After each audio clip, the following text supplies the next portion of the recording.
Alright,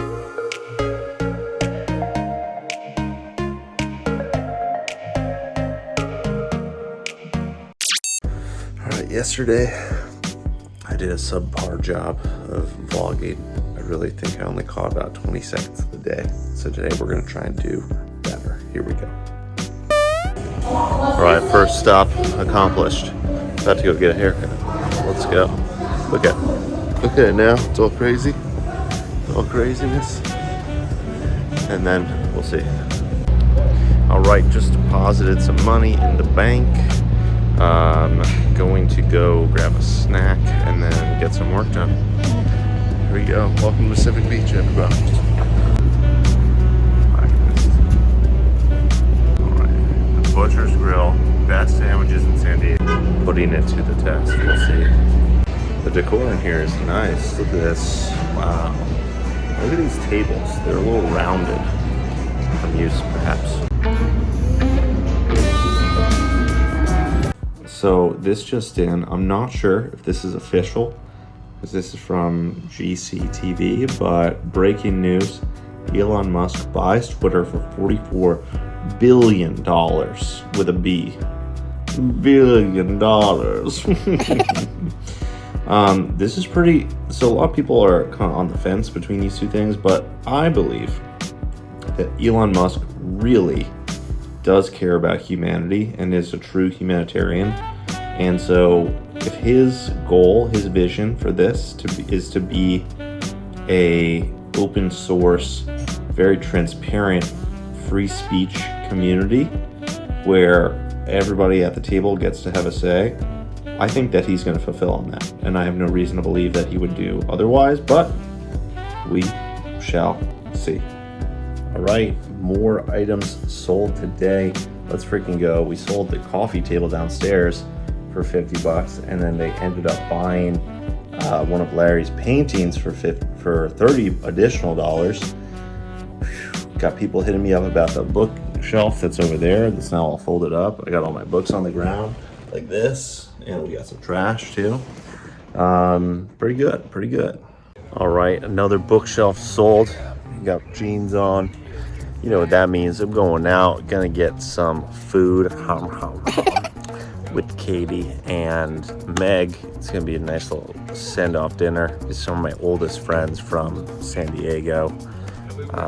It's gonna be a good time. Crushed. We're crushing it. Rushing it. Oh man, I should have gotten a film of the food. I don't know if I did, but here we go. Wow.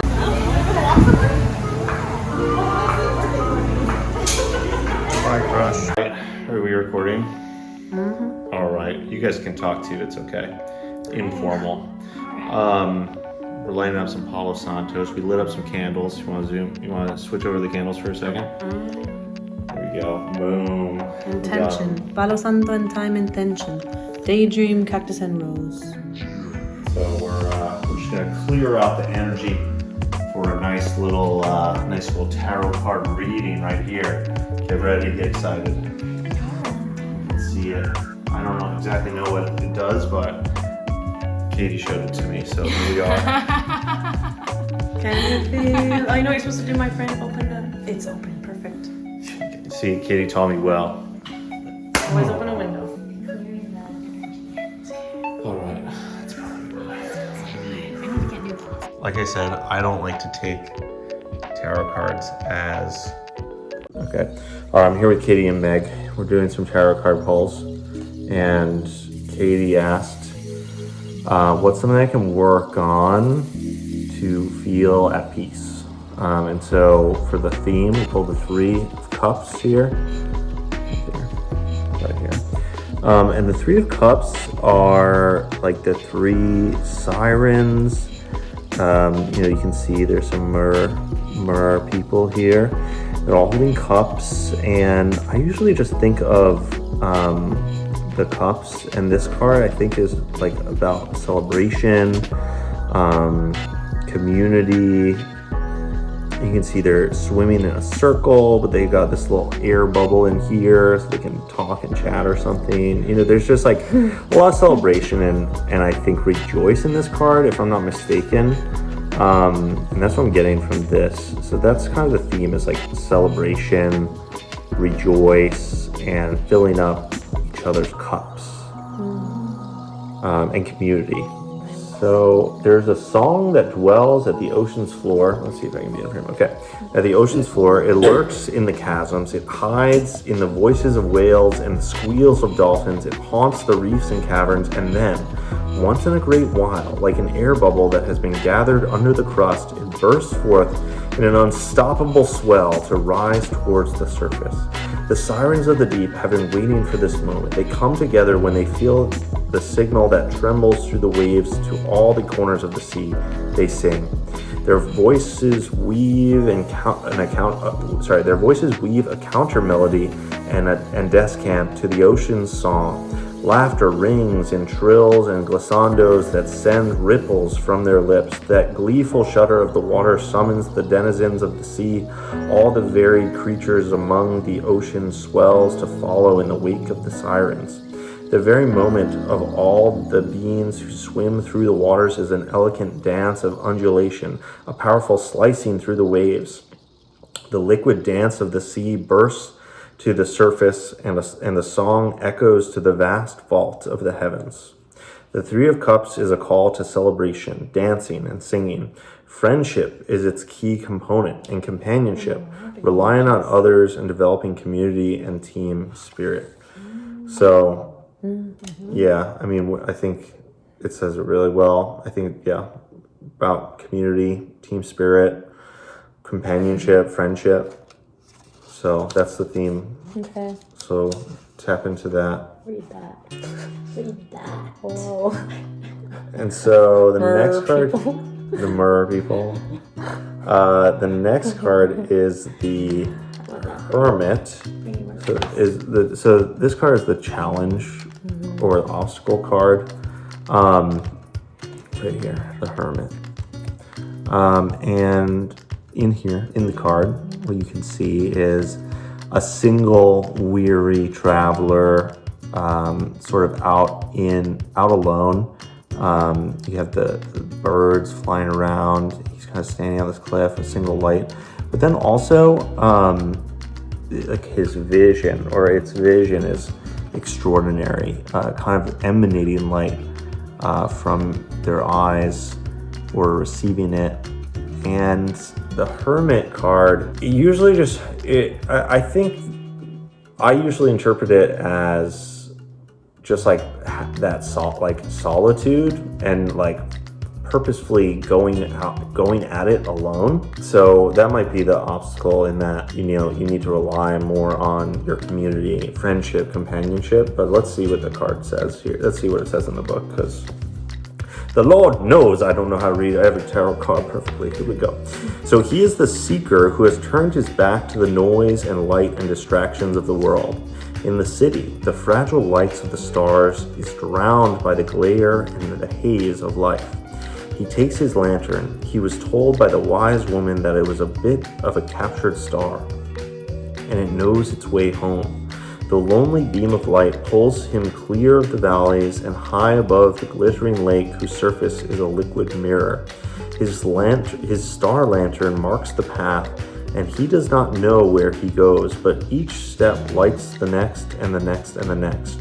He climbs to a distant pinnacle that is clear of the smog of humanity, and as he retreats, the air attains a spicy fragrance. It is a purity he does not know he has missed until he breathes it for the first time. And then it is as if the body aches for and cannot live without that breath of life. Others have been here before him, but the steps are pristine. There's no indication of their passage. It is the nature of the place It is the nature of the place that to each who comes, they are the first and the only, and no other will tread there until the present visitor is forgotten. It is a long journey, and during the course of the trek, his eyes finally become accustomed to the darkness of the wild. He leaves behind his memory of the city. The star in his lantern burns hot and bright, and her sisters in the heavens swirl in a joyous dance. Meaning is being introspective, seeking solitude, withdrawing from the world, and giving or receiving guidance.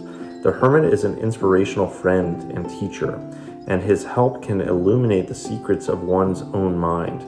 That which was mysterious can be made clear with the proper light to shine on the situation. The loons glide on silent wings across the horizon, elusive shadows in the night.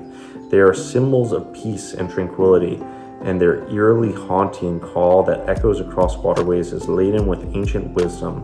Loons are also respected for their knowledge of the sky, sea, and forest worlds, and have often been seen in the headdress of Indian chiefs. So I think I was a little bit off on my interpretation. I think in the challenge position, along with the Three of Cups, is that perhaps that there are stars in your life, metaphorical stars, that you can rely on.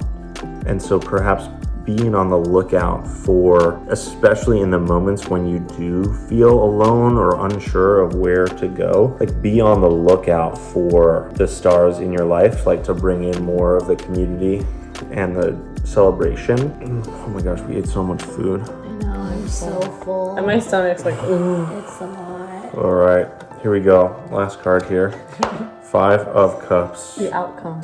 The outcome, or the insight. Cups or 5 of cups. Lots of cups. Lots of cups. I like to drink. I like to take a sip of this. Cup. A little sipple. All right, here we go. So I'm more familiar. Oh, let me do my thing. I'm more familiar with this card. I've gotten this card quite a few times. So you can see there's a woman who's on a deserted island, and she has this. Oh, thank you. And she has this cup that she's looking down in, and I think that there's a dead fish in it, or there's like a dead fish inside the cup. Is it dead? Yeah, I think she's mourning her fish.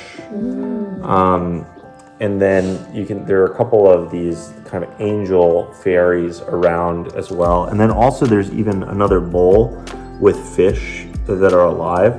And with this card, how I usually interpret it or denote it is that, like, looking out for your blessings, in that it's so easy to focus on the negative, even though there are fairies like whispering in your ear that it's okay, that things are all right, that things are safe, and that if you were only to look up for a moment away from like this negative energy that's right in front of you, you could see that there's like so much possibility in the world and so much opportunity to enjoy. That's usually how I like to interpret the card. Well, I'll read it here. So she treks across the sand dunes. Her feet sink. What? So she treks across. She treks Already across here. the sand dunes. Her feet sink in with each step, so that her legs ache by the time she reaches the water's edge. She walks to the end of the strand, clasping the half-filled, half-empty bowl tightly, afraid it'll slip from her numb fingers and shatter on the rocky shore. The water is icy at her feet. The surf laps at her toes, bringing a chill that eats into her bones. It makes her body feel brittle. She shivers. She thinks it is the wind brushing her shoulders, but does not notice that it is instead the sprites. They brush her hair back with gentle fingers and whisper comfort in her ears.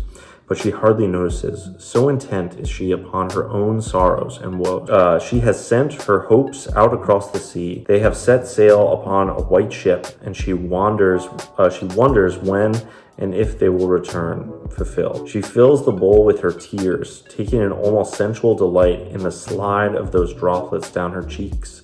She imagines a fish swimming through those tears, swimming through the air of the empty bowl, unbound by liquid or air, and then she sets that briny offering next to the others on the ground.